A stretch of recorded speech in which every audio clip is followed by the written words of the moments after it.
50টিরও বেশি প্রশ্ন কোরবানি প্রসঙ্গে আমি একত্র করেছি, যে প্রশ্নগুলোর উত্তরগুলো আমাদের জানা খুবই প্রয়োজন, এবং প্রশ্ন পেশ করে সাথে সাথে সংক্ষেপে আমরা তার উত্তর দেওয়ার চেষ্টা করব ইনশাআল্লাহ। খুব ডিপ বা গভীর ইলমি বা একাডেমিক আলোচনায় আমরা যাব না, সংক্ষেপে শুধুমাত্র উত্তরগুলো টাচ করে যাব, যেন আমরা বিশুদ্ধ রূপে সঠিক উপায়ে জেনে শুনে ভালোভাবে আমাদের কোরবানি আমরা সম্পন্ন করতে পারি। আল্লাহ তাআলা আমাদের সবাইকে আমাদের কোরবানিগুলোকে বিশুদ্ধ রূপে করার তৌফিক দান করুন। যে কোনো আমলের আগে ইলম শিখতে হয়, জানতে হয়। আমলের আগে ইলম জরুরি। যে কোনো বিষয়ে আপনি আমল করতে চাইবেন, সেই বিষয়ে আমল করার আগে বিষয়টি সম্পর্কে যদি বিশদ ধারণা থাকে, পরিষ্কার জ্ঞান থাকে, তাহলে সেই কাজটি সুন্দর রূপে সুচারুভাবে এবং যথাযথভাবে সম্পন্ন করা সম্ভব হয়। আর যদি না শিখেই কাজ শুরু করে দেন, না জেনেই কাজ শুরু করে দেন, তাহলে ভুল ত্রুটির কারণে সেই কাজ দ্বারায় যে ভালো ফলাফল আসার কথা, সে ফলাফল না এসে উল্টা হিতে আরো বিপরীত হওয়ার আশঙ্কা আছে। আর সেজন্যই কোরবানির মতো একটি আমল, যে আমলটি আমাদের দেশে মানুষ পরিমাণে ইসলামের যেসব কাজগুলো সবচেয়ে বেশি লোক করে সারা দেশে, তার ভিতরে একটা হলো এই কোরবানি। বেনামাজিও করে, বেরোজগারিও করে, ইসলামের অনেক কিছু না মানলে কি হয়েছে, কোরবানিটা করে। তো যেহেতু দেশের বিরাট একটা অংশ মুসলমানদের তারা কোরবানি করে, অন্য কোনোটা করুক আর না করুক, ঈদের নামাজটা পড়ে, কোরবানিটা করে। তো সেজন্য এই কোরবানিটাও যে করি আমরা, সেটাও বা কতটা বিশুদ্ধ হচ্ছে, এটা বড় প্রশ্নের বিষয়। সেজন্য আমরা জেনে নেব অল্প কথায় এই কোরবানি প্রসঙ্গে যে জিজ্ঞাসাগুলো আছে, যে প্রশ্নগুলো আছে সেগুলো। কারণ প্রশ্নের মাধ্যমে মানুষ কোনো কিছু শিখলে, সেটা সাধারণ আলোচনার মাধ্যমে শিখলে যতটা মনে থাকে তার চাইতে বেশি মনে থাকে। আল্লাহ তাআলা আমাদের সবাইকে উপকারী ইলম সবসময় গ্রহণ করার তৌফিক দান করুন। প্রিয় ভাইয়েরা, কোরবানি প্রসঙ্গে কোরআনে কারীমের একটি আয়াত আমি তেলাওয়াত করেছি। আল্লাহ সুবহানাহু ওয়া তাআলা বলেছেন, লা ইয়ানালাল্লাহা লুহুমুহা ওয়ালা দিমাউহা। তোমরা যে পশু আল্লাহকে সন্তুষ্ট করবার উদ্দেশ্যে জবাই করে থাকো, কোরবানি করে থাকো, এর গোশত, এর রক্ত কোনো কিছুই আল্লাহর কাছে পৌঁছায় না। ওয়ালাকিন ইয়ানালুহুত তাকওয়া মিনকুম, ওয়ালাকিন ইয়ানালুহুত তাকওয়া। কিন্তু তোমাদের অন্তরে যে তাকওয়াটা আছে, কোন মানসিকতা নিয়ে, কোন উদ্দেশ্য নিয়ে, কেন তুমি কোরবানি করছো, কোরবানি করার সময় তোমার মনের ভেতরকার অবস্থাটা কি, সেটা কিন্তু আল্লাহর কাছে ঠিকই পৌঁছে যায়। গোশত রক্ত জমিনেই থেকে যায়, দুনিয়াতেই থেকে যায়, উপরে ওঠে শুধুমাত্র তোমার অন্তরের ইচ্ছাটা, বাসনাটা। এই জন্য কোরবানি করার আগে সবচেয়ে গুরুত্বপূর্ণ পয়েন্ট হলো নিয়তকে খালেস করে নেওয়া। কি করে নেওয়া ভাই? নিয়তকে খালেস করে নেওয়া। কোরবানি করার আগে একটু ব্রেক দিন, একটু দাঁড়ান, একটু থামুন। আপনি কোরবানি করতে যাচ্ছেন, একটু থামুন। কেন কোরবানি করছেন? নিজেকে নিজে প্রশ্ন করুন এবং এই প্রশ্নের উত্তর নিজেকে নিজে দিন। এরপরে নিজেই বিচার করতে পারবেন আপনার কোরবানির কোনো বিনিময় আদৌ আল্লাহর কাছে পাবেন নাকি কিছুই পাবেন না। সম্মানিত সাথী বন্ধুগণ, যত মানুষ আমাদের সমাজে কোরবানি করে, এই বিশাল জনগোষ্ঠীর সবচেয়ে বড় অংশ বলা যেতে পারে, এই কোরবানিটা আমাদের জন্য আজ ফ্যাশনে পরিণত হয়েছে। এটার ইবাদত থাকে নাই। কারণ ইবাদত হয় সেই কাজ, যে কাজ বান্দা আল্লাহকে খুশি করার জন্য করে।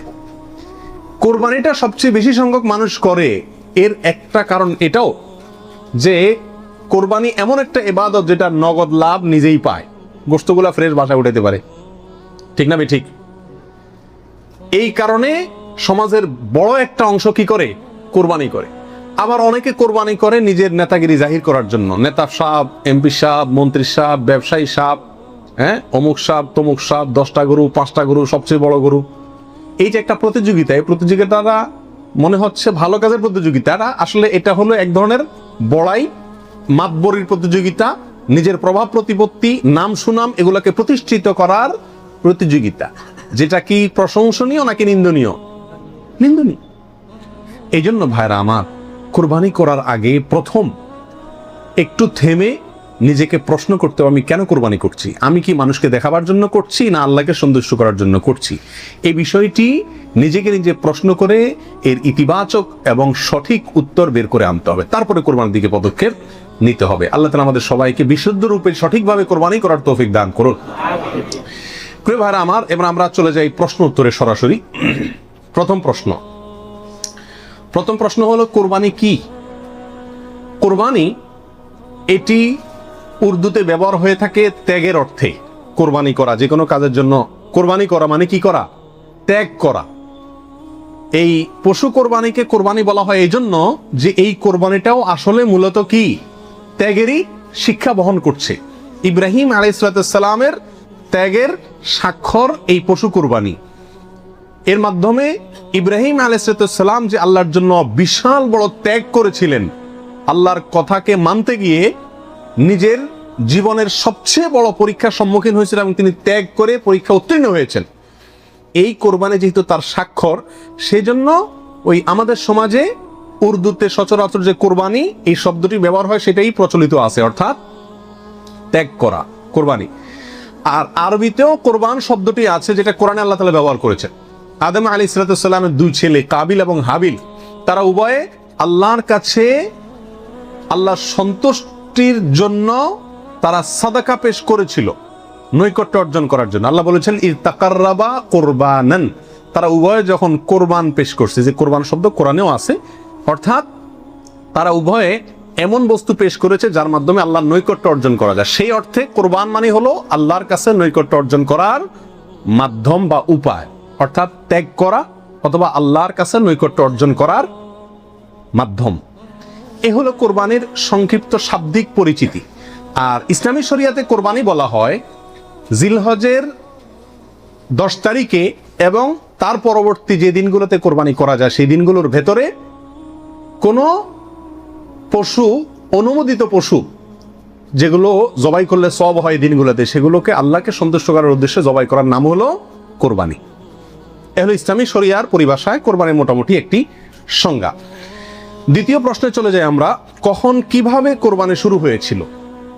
এই কোরবানি শুরু হয়েছিল সর্বপ্রথম ইব্রাহিম আলাইহিস সালামের মাধ্যমে। আল্লাহ সুবহানাহু ওয়া তাআলা ইব্রাহিম আলাইহিস সালামকে স্বপ্নের মাধ্যমে নির্দেশ করেছিলেন নিজের সন্তানকে জবাই করার জন্য। আর সন্তান জবাই করা, এই কঠিন নির্দেশটি আল্লাহ সুবহানাহু ওয়া তাআলা করেছেন ইব্রাহিম আলাইহিস সালামকে। তাকে আল্লাহ তাআলা যত কঠিন পরীক্ষা করেছিলেন, এত কঠিন পরীক্ষা তার আগে আর কোনো নবীর প্রতি আল্লাহর পক্ষ থেকে ছিল না। জীবনের পদে পদে পরীক্ষা, পরিবার সহ রেখে আসো মক্কায়, কেউ নাই সেখানে, কোনো আবাদি নাই, পাহাড়ি এলাকা, ছোট দুধের বাচ্চা সহকারে নিজের স্ত্রীকে রেখে চলে আসো, বাহ্যিকভাবে অযৌক্তিক নির্দেশ আল্লাহ সুবহানাহু ওয়া তাআলা, সেটাও তিনি মেনেছেন এবং পরীক্ষা পাশ করেছেন। আল্লাহ বলেছেন ওয়াইদ ইবতালা ইব্রাহিম রাব্বুহু বিকালিমাতিন ফাআতাম্মাহুন, প্রতিটা পরীক্ষায় তিনি কি করেছেন? পাশ করেছেন। তো কোরবানির প্রেক্ষাপট হলো সংক্ষেপে এই, অল্প কথায়, আল্লাহ সুবহানাহু ওয়া তাআলা ইব্রাহিম আলাইহিস সালামকে তার নিজের সন্তানকে আল্লাহ সন্তুষ্টির উদ্দেশ্যে জবাই করার জন্য, কোরবানি করার জন্য নির্দেশ করেছেন। আল্লাহ সুবহানাহু ওয়া তাআলা তার সন্তানের জবাই করতে আসলে চান নাই, আল্লাহ চাইছেন তার মনের পরীক্ষা নিতে, যে আল্লাহর নির্দেশ মানতে গিয়ে তার সর্বোচ্চ ত্যাগটাও তিনি করতে পারেন কিনা। তিনি আলহামদুলিল্লাহ পরীক্ষায় পাশ করেছেন, তিনি রাজি হয়েছেন, গেছেন, ছেলেও পাশ করছে, মায়েও পাশ করছে, ছেলের মাও রাজি, ছেলেও রাজি, বাপও রাজি। তো আল্লাহ সুবহানাহু ওয়া তাআলা গোটা পরিবারেরই পরীক্ষা নিয়েছেন বলা যেতে পারে, এবং সবাই পরীক্ষা কি করছে? পাশ করছে। জবাই করতে গেছেন, আল্লাহ সুবহানাহু ওয়া তাআলা ছেলে তো জবাই হতে দিবেন না, এটা তো ছিল একটা পরীক্ষা মাত্র। আল্লাহ সুবহানাহু ওয়া তাআলা সেখানে অন্য একটা পশু, দুম্বা বা এই জাতীয় কোনো পশু আল্লাহ সুবহানাহু ওয়া তাআলা দিয়ে দিলেন। অন্য একটা পশু ওই ছেলের জায়গায় আল্লাহ তাআলা দিয়ে দিলেন, ছুরি উনি চালালেন, এরপরে দেখলেন যে ছেলে দাঁড়ায় আছে, পশু জবাই হয়েছে। এ হলো কোরবানির সূচনা, প্রথম পশু কোরবানি। আজকে আমরা যে কোরবানি করছি এর সূচনা ছিল এভাবেই। কার মাধ্যমে? ইব্রাহিম আলাইহিস সালামের মাধ্যমে। সেই কোরবানি আমাদেরকে কি শিক্ষা দেয় ভাই? সেই কোরবানি আমাদেরকে শিক্ষা দেয়, আল্লাহ সুবহানাহু ওয়া তাআলা যখন কোনো কাজের জন্য নির্দেশ করবেন, আল্লাহর গোলাম হিসাবে, আল্লাহর নুন খাই সেই হিসাবে নিঃশ্বাস গ্রহণ করছি, ছাড়ছি, প্রতি মুহূর্তে মুহূর্তে আল্লাহর নিয়ামতের সাগরে হাবুডুবু খাচ্ছি, আল্লাহই সৃষ্টি করেছেন, তার হাতেই জীবন মরণ সবকিছু। অতএব তার কোনো নির্দেশ, তার কোনো নিষেধ থাকলে সেটাকে মানতে গিয়ে পৃথিবীর যেই কোনো ধরনের ত্যাগের প্রয়োজন হয় সেটা করতে হবে। নিজের সন্তানকে জবাই করার মতো কঠিন নির্দেশও পালন করতে ইব্রাহিম আলাইহিস সালাম দ্বিধা করেন নাই। আল্লাহ সুবহানাহু ওয়া তাআলা ঠিকই কি করছেন, তাকে এর মাধ্যমে তিনি পাশ করেছেন এবং আল্লাহ সুবহানাহু ওয়া তাআলা তার মর্যাদা সমুন্নত করেছেন। এ হলো কোরবানির মূল শিক্ষা। আল্লাহর নির্দেশ, সেটা যত কষ্টই হোক মানতে, সেটা মানার জন্য সব ধরনের ত্যাগ করতে প্রস্তুত থাকা, এটা হলো কি ভাই, কোরবানির শিক্ষা। আর ওখান থেকেই কোরবানিটা শুরু হয়েছে। এরপরে আল্লাহ সুবহানাহু ওয়া তাআলা সেটাকে পৃথিবীর মানুষের জন্য ওই স্মৃতিকে, ওই আদর্শকে রেখে দিয়েছেন। এখন আমরা পশু কোরবানি করছি, কিন্তু এটার শুরুতে কিন্তু পশু কোরবানি ছিল না। মূলত এটা শুরুতে ছিল নিজের সকল কামনা, বাসনা, ভালোবাসা সবকিছুকে আল্লাহর নির্দেশের সামনে কি করে দেওয়া, কোরবানি করে দেওয়া। এ হলো এই কোরবানির গোড়ার ইতিহাস। এখন কোরবানির খোলসটা আছে, ভেতরেরটা আর নাই। এখন শুধু পশুই কোরবানি করি আমরা, নিজের ভেতরকার পশুত্ব, আমিত্ব, মনের খাহেশ, প্রবৃত্তি, এটাকে আর কি করি না, জবাই করি না। আল্লাহ তাআলা আমাদের সবাইকে কোরবানির আসল যে ইতিহাস সেটা থেকে শিক্ষা গ্রহণ করে এমনভাবে কোরবানি করার তৌফিক দান করুন, যেই কোরবানি প্রকৃত অর্থেই কোরবানি হয়, যেই কোরবানি আমাদের জান্নাতে যাওয়ার কারণ হয়, মাধ্যম হয়, সেইভাবে কোরবানি করার এবং কোরবানির সেই ইতিহাস থেকে আল্লাহ তাআলা আমাদেরকে শিক্ষা গ্রহণ করার তৌফিক দান করুন। প্রিয় ভাইয়েরা, 3 নম্বর প্রশ্ন হলো, কোরবানি কি জরুরি কোনো বিধান নাকি ঐচ্ছিক? অর্থাৎ কোরবানি কি সবার জন্য করা জরুরি, নাকি কোরবানি সুন্নাত, নফল, মুস্তাহাবি জাতীয় কোনো আমল? তো এই বিষয়ে বলবো যে এই ক্ষেত্রে ওলামায়ে কেরামের 2টি প্রসিদ্ধ মত আছে। ওলামায়ে কেরামের অনেকেই বলেন যে কোরবানি করা এটা সকলের জন্য জরুরি, যাদের সামর্থ্য আছে। ঈদের দিন, কোরবানি ঈদের দিন অথবা পরবর্তী দিনগুলোতে যেগুলোতে কোরবানি করা যায়, এই সময়ের ভিতরে যার কাছে নেশা পরিমাণ টাকা আছে, তার জন্য কোরবানি করা ওয়াজিব, জরুরি, বাধ্যতামূলক। না করলে গুনাহ হবে। এটা অনেক ওলামায়ে কেরামের মত। তাদের দলিল, সংক্ষেপে শুধু দলিলগুলো হালকা হালকা টাচ করে যাই। মুসনাদে আহমদ, ইবনে মাজাহ, মুস্তাদরাকে হাকিম এবং আরো অনেক কিতাবে একটা হাদিস বর্ণিত হয়েছে, যে হাদিসকে মুহাদ্দিসিনে কেরাম সহিহ বলেছেন। আল্লামা আলবানী রাহিমাহুল্লাহ নিজে হাদিসে সহিহ বলেছেন। সেটা হলো এই, নবী রাসূলুল্লাহ সাল্লাল্লাহু আলাইহি ওয়াসাল্লাম বলেছেন, মান ওয়াজাদা সাআতান আন ইউদাহিয়া ওয়া লাম ইউদাহি ফালা ইয়াকরাবান্না মুসাল্লানা। অর্থাৎ যে ব্যক্তি কোরবানি করার সামর্থ্য তার আছে, সক্ষমতা আছে, সচ্ছলতা আছে, সেই ব্যক্তি যদি কোরবানি না করে, সে যেন আমাদের ঈদগাহে ঈদের নামাজ পড়তে না আসে। কোরবানি করার ইচ্ছা না রাখলে সেজন্য ঈদের নামাজ পড়তে না আসে। এটা কিন্তু একটা সতর্কবাণী। শরীয়তে এই ধরনের নির্দেশ সুন্নত নফলের ক্ষেত্রে করা হয় না, ফরজ ওয়াজিবের ক্ষেত্রেই সাধারণত করা হয়। এটা হলো অন্য যুক্তি। দ্বিতীয় দলিল হলো, এটাও মুস্তাদে আহমদে আসছে এবং হাফেজ ইবনে হাজার আল আসকালানী রাহিমাহুল্লাহ, বিশ্ববিখ্যাত হাদিস ব্যাখ্যাতা, তিনি বলেছেন যে হাদিসটি বিশুদ্ধ। নবী রাসূলুল্লাহ সাল্লাল্লাহু আলাইহি ওয়াসাল্লাম বলেছেন, ইয়া আইয়ুহান নাস, হে লোক সকল, ইন্না আলা কুল্লি আহলি বাইতিন উদহাইয়াতুন ওয়া আতিরাতুন, নিশ্চয়ই প্রত্যেক পরিবারের লোকের উপরে, প্রত্যেক পরিবারের উপরে একটি করে কোরবানি এবং আতিরা, এটা ওয়াজিব। আতিরা হলো রজব মাসে যে পশুটি জবাই করা হয়, সেটা একসময় ওয়াজিব ছিল, পরে এটা রহিত হয়ে গেছে। তো এখানে নবী রাসূলুল্লাহ সাল্লাল্লাহু আলাইহি ওয়াসাল্লামের ভাষা হলো ইন্না আলা কুল্লি আহলি বাইতিন, প্রত্যেক পরিবারের উপরে কোরবানি করা জরুরি। জরুরি, আলা এই শব্দটি জরুরি অর্থ বোঝানোর জন্যই আসে। এটিও বিশুদ্ধ হাদিস। তাহলে আরো অনেকগুলো হাদিস আছে এই জাতীয়, যে হাদিসগুলোর আলোকে ওলামায়ে কেরামের একটা অংশ বলেন যে এই কোরবানি ওয়াজিব।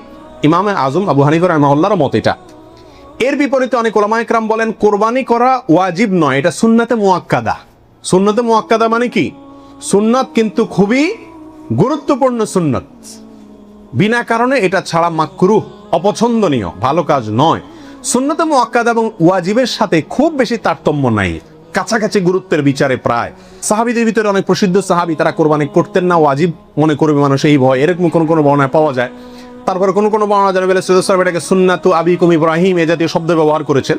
তো এসব কারণে ওনারা সুন্নত বলেন, সুন্নাতে মুআক্কাদা বলেন। যাই হোক, সর্বসাকুল্যে এই কোরবানি খুবই গুরুত্বপূর্ণ একটি বিধান, এটা হলো নিশ্চিত। ওয়াজিবের মতটা গ্রহণ করলে এটা বেশি সতর্কতা হয় এবং ইখতিলাফ এবং মতপার্থক্যের ঊর্ধ্বে উঠা যায়, এবং অনেকগুলো বর্ণনার পক্ষে রয়েছে।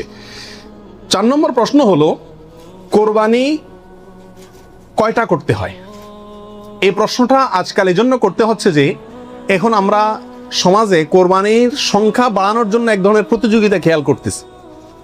3টা গরু, 5টা গরু, 7টা গরু, এমপি সাহেব, মন্ত্রী সাহেব, ব্যবসায়ী সাহেব, বিভিন্ন সাহেবরা করে কি করে না? এমনকি আমরাও একটা গরু, একটা ছাগল, কারণ কেউ গরুর গোশত পছন্দ করে, কেউ ছাগল গোশত পছন্দ করে ঘরে, যার কারণে দুইটাই দিতে হয়, অথবা গরুতে 1 ভাগ দিতে হয়, আবার আলাদা ছাগল দিতে হয়। এই যে কোরবানির সংখ্যা বাড়ানোর একটা প্রবণতা আছে, আসলে ইসলামী শরিয়া কি বলে? কোরবানির পশু বা কোরবানির সংখ্যা কতগুলো হওয়া জরুরি? তো এর উত্তর হলো যে কোরবানি মূলত একটি কোরবানি যথেষ্ট। একাধিক কোরবানি হওয়া এটা কি না? জরুরি না। নবী আলাইহিস সালাতু ওয়াস সালামের ব্যাপারে সুনানে তিরমিজিতে একটা হাদিস আসছে, যেটা কি ইমাম তিরমিজি হাসান বলেছেন, অন্যান্য উলামা একরাম অনেকে জয়ীফ বলেছেন। কিন্তু জয়ীফ বললেও ওই একই বিষয়ে আরো বিভিন্ন হাদিস আছে। সর্বসাকুল্যে উলামা একরামের বিষয়টা প্রমাণিত। সেটা হলো যে নবী আলাইহিস সালাম 10 বছর মদিনাতে বসবাস করেছেন হিজরতের পরে, এবং এই 10 বছরের প্রতি বছর তিনি কোরবানি করেছেন। প্রতি বছর তিনি কি করেছেন? এবং 2টি হৃষ্টপুষ্ট ভেড়া তিনি কোরবানি করেছেন। 2টি করেছেন। তিনি যদি চাইতেন সংখ্যা অনেক বাড়াইতে পারতেন, উট এবং আরো অনেক বড় বড় পশু দিয়ে কি করতে পারতেন? কোরবানি করতে পারতেন। কিন্তু 2টি ভেড়া কোরবানি করেছেন। তার একটি হলো তার নিজের এবং নিজের পরিবারের পক্ষ থেকে, আরেকটি তার গোটা উম্মতের পক্ষ থেকে, তাওহীদবাদী উম্মতের পক্ষ থেকে। তাহলে বোঝা গেল কোরবানির সংখ্যা বাড়ানোর ভিতরে খুব বেশি কল্যাণ নাই। হ্যাঁ, কেউ যদি কোনো এলাকাতে গরিব মানুষকে খাওয়ানোর উদ্দেশ্যে বেশি কোরবানি করে, নাম ফুটানোর উদ্দেশ্য না থাকে, তাহলে অবশ্যই সেজন্য তিনি আল্লাহর কাছে কি পাবেন? আজর এবং সওয়াব পাবেন। 5 নম্বর প্রশ্ন হলো, কয়দিন পর্যন্ত কোরবানি করা যায়? কোরবানির সময়সীমা কতদিন? এর উত্তর হলো, এক্ষেত্রে ওলামা একরামের 2টি মত আছে। অনেক ওলামা একরামের মতে কোরবানি করা যায় ঈদের দিন, জিলহজের 10 তারিখ, আর 11 এবং 12 এই 3 দিন। এটা ইমাম আবু হানিফা রাহিমাহুল্লাহর মত। এর বিপরীতে অনেক উলামা একরামের মত হলো কোরবানি এটা 4 দিন পর্যন্ত করা যায়। কোরবানি ঈদের দিন এবং তারপরে আরো 3 দিন, 11, 12, 13। যুক্তি হলো যে আইয়ামে তাশরিক, এক হাদিসে আসছে একেবারে সুস্পষ্ট ভাবেই যে আইয়ামে তাশরিক এই দিনগুলা সবগুলাই হলো জবাই করার দিন, অর্থাৎ কোরবানি করার দিন। সেহেতু আইয়ামে তাশরিক হলো ঈদের দিন, ঈদের পরে আরো 3 দিন, অর্থাৎ 13 তারিখ, চাঁদের 13 তারিখের সন্ধ্যার আগ পর্যন্ত। এ হলো কোরবানির দিন। তবে কোরবানি প্রথম দিন ঈদের নামাজের পরপরই করা বেশি উত্তম, এতে কোনো সন্দেহ বা ইখতিলাফ কারোর নাই। এবারে সারা দুনিয়ার উলামা একরাম একমত। কারণ নবী আলাইহিস সালাম ঈদের দিন ঈদের নামাজের পরপরই সাধারণত কি করতেন? কোরবানি করতেন। দ্বিতীয় তৃতীয় দিনে তিনি নিতেন না। অতএব একেবারে শুরুতেই করে ফেলা হলো সবচেয়ে উত্তম এবং বেস্ট। এবারে কারো কোনো দ্বিমত নাই। 6 নম্বর প্রশ্ন, কোন সময় থেকে কোরবানি করা যাবে? উত্তর হলো, ঈদের নামাজ যখন পড়া হবে, যেই এলাকাতে গরুটা জবাই হবে, ওই এলাকাতে যখন ঈদের নামাজ শেষ হবে, ঈদের নামাজ শেষ হওয়ার পরপরই কি করা যাবে? কোরবানি করা যাবে। আরেক এলাকাতে ঈদের নামাজ শেষ হয়েছে, সেজন্য আপনার এলাকাতে আপনি কি করবেন না? কোরবানি করবেন না। আপনার এই পশু যারা কোরবানি করবে, তারা ঈদের নামাজ পড়ার পরপরই কি করতে পারবেন? কোরবানি করতে পারবেন। এ হলো কোরবানির সময়। এরপরে আসি 7 নম্বর প্রশ্ন, রাতে কি কোরবানি করা যাবে? এই প্রশ্নের উত্তর হলো, রাতে কোরবানি করাকে ওলামা একরাম মাকরুহ বা অপছন্দনীয় বলেছেন। তার কারণ হলো, কোরবানি একটা আল্লাহর গুরুত্বপূর্ণ বিধান। এখানে পশুর রগ নির্দিষ্ট সংখ্যায়, নির্দিষ্ট রগগুলো কাটা যেতে হবে। রাতে করলে অন্ধকারে সেগুলো কম বেশ হয়ে যেতে পারে। এই আশঙ্কায় দিনের বেলায় করা উত্তম এবং রাতের বেলায় মাকরুহ বলেছেন। তবে যদি পর্যাপ্ত আলোর ব্যবস্থা থাকে এবং এরকম কোনো ভুল হওয়ার আশঙ্কা না থাকে, তাহলে রাতেও কোরবানি করা যাবে, অর্থাৎ এই দিনগুলোতে আর কি, যে দিনগুলোতে করা যায়। এরপরে আসি 8 নম্বর প্রশ্ন, কোন কোন পশু দিয়ে কোরবানি করা যাবে? আপনি হাঁস মুরগি দিয়ে কোরবানি দিলে কোরবানি হবে কিনা? তো এর উত্তর হলো, বড় পশুর ভিতরে 3 ধরনের পশু আর ছোট পশুর ভিতরে 3 ধরনের পশু, এগুলো দিয়ে কি করা যাবে? কোরবানি দেওয়া যাবে। বড় পশুর ভিতরে কোরবানি দিতে পারবেন উট, গরু, মহিষ, এগুলো দিয়ে। মহিষ দিয়ে দিতে পারবেন কিনা এটা নিয়ে ওলামা একরামের ভিতরে সামান্য ইখতিলাফ আছে। অনেকে মহিষকে গরুর অন্তর্ভুক্ত করেছেন, অনেকে করেন নাই। যার কারণে যারা করেছেন তারা বলছেন করা যাবে, যারা করেন না তারা বলছেন করা যাবে না। এই জন্য একান্ত অনন্য উপায় না হলে সেদিকে না যাওয়াই ভালো, ইখতিলাফের দিকে। আর ছোট পশুর ভিতরে তিনটা, দুম্বা, ছাগল এবং ভেড়া, এগুলো দিয়ে কি করা যাবে? কোরবানি করা যাবে। এছাড়া অন্য কোনো পশু দিয়ে, এই গৃহপালিত পশু ছাড়া আপনি হরিণ দিয়ে অথবা অন্য কোনো হালাল পশু যেটা গৃহপালিত না, সেটা দিয়ে কি করা যাবে না? কোরবানি দেওয়া যাবে না, দিলে কোরবানি হবে না। 9 নম্বর প্রশ্ন হলো, গাভী এবং ষাঁড় উভয়টা দিয়ে কোরবানি দেওয়া যাবে? কি বলেন? গাভী এবং ষাঁড় দুইটা দিয়ে কোরবানি দেওয়া যাবে? যাবে। গাভী দিয়েও দেওয়া যাবে, ষাঁড় দিয়েও দেওয়া যাবে। 10 নম্বর প্রশ্ন হলো, পশুর বয়স কত হতে হবে? কত বছর বয়স হলে আপনি সেই পশু দিয়ে কি করতে পারবেন? কোরবানি দিতে পারবেন। এর উত্তর হলো, পশু যদি হয় সবচেয়ে বড় পশু অর্থাৎ উট, তাহলে সেক্ষেত্রে সেটার বয়স হতে হবে কমপক্ষে 5 বছর। কত বছর?